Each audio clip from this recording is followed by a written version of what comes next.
আপনারা আমার ভাইয়ার জন্য, আপনারা আমার আব্বার জন্য, আমার আম্মার জন্য, ওই কাজিম ভাইয়ের জন্য, জাহের ভাইয়ের জন্য, কিংবা এই এলাকার যারা চলে গেছে তাদের জন্য, বঙ্গবন্ধু তার পরিবারের জন্য, যে মুক্তিযোদ্ধারা দেশ স্বাধীন করে দিয়ে গেছেন তাদের জন্য, এবং স্বাধীনতার পরে ৭৫-এ যারা নিহত হয়েছেন তাদের জন্য, গণতান্ত্রিক আন্দোলনে যারা শহীদ হয়েছেন তাদের জন্য আপনারা দোয়া করবেন। আল্লাহ রাব্বুল আলামিন, আল্লাহ গফুরুর রহিম, আল্লাহ সুবহানাহু ওয়া তাআলা যাতে সবাইকে ক্ষমা করে দেন এবং তাদেরকে যাতে বেহেশত নসিব করেন। কেউ উদ্দেশ্যমূলকভাবে কিছু কিছু কথা বলছেন, আমি কার ব্যাকগ্রাউন্ড নিয়ে কথা বলতে চাই না, তারাও আমাদের ছোট ভাই, আমাদেরই পরিবার। যদি এটা তারা মনে করেন যে তারা আমাদের পরিবার, যেটা আমার বড় ভাই সেলিম ওসমান বললেন, আমি আরও 2টা মুখ এখানে আশা করেছিলাম। আমরা তো কোনো দলের মিটিং ডাকিনি এখানে, এটা তো দোয়া মাহফিল, এখানে সবাই আসবে। এই এলাকার মুরব্বী জালাল হাদি সাহেব মৃত্যুবরণ করেছেন, আমি তার জন্য আপনাদের সবার কাছে দোয়া চাচ্ছি। আমাদের কালাম ভাই অসুস্থ, সাবেক সংসদ সদস্য, তার জন্য আমি দোয়া চাচ্ছি, আল্লাহ যাতে তাকে সুস্থতা দান করেন। সেইখানে আমি আরও 2টা মুখ আশা করেছিলাম যারা হয়তোবা নির্বাচন করছেন। যাই হোক, বিভিন্ন কারণে ভোটের ইকুয়েশনে হয়তো অনেকে আসেন, অনেকে আসেন না, সেটা আপনাদের ব্যাপার।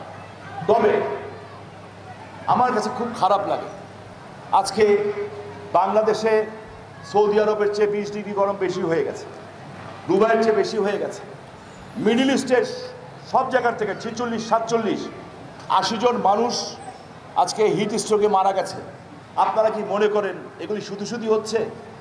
না। এই যে করোনা আসছিল শুধু শুধু আসছিল না, আল্লাহ শিক্ষা দিতে আসছেন। আমরা আমাদের নিজের ইমানকে জিজ্ঞেস করি।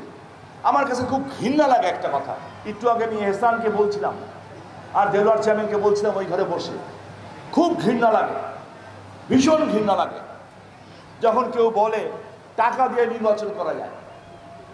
আমার তখন মনে হয় রাজনীতি করলাম কেন তাহলে? এই জনগণ কি এত সস্তা যে কয়েকটা টাকার জন্য আপনি আপনার ইমান বেচে দিবেন? আমি তো এটা বিশ্বাস করি না, আমি তো এটা বিশ্বাস করতে রাজি না যে কয়েকটা টাকার জন্য আপনি আপনার ভবিষ্যৎ বেচে দিবেন। আমি টাকা দিয়ে সেই নির্বাচন করবে যে আগামীতে টাকা কামাবে। আমি কোনো নির্বাচনে 96 নির্বাচনে আমি নির্বাচনের দিন কোথাও যাই নাই, আমি কবরস্থানে ছিলাম। তখন শুধু আমার আব্বা চলে গেছিলেন আর দাদা দাদি, তারপরে নির্বাচনও তাই করেছি। আর এইবারের নির্বাচনেও আমি সকালবেলায় উঠে আমি কিন্তু আমার আব্বা আম্মা ভাইয়ার কবরের সামনে বসে আমি 41 বার দোয়া ইউনুস খতম দিয়েছি, কারণ আমি আল্লাহর উপরে ভরসা করি।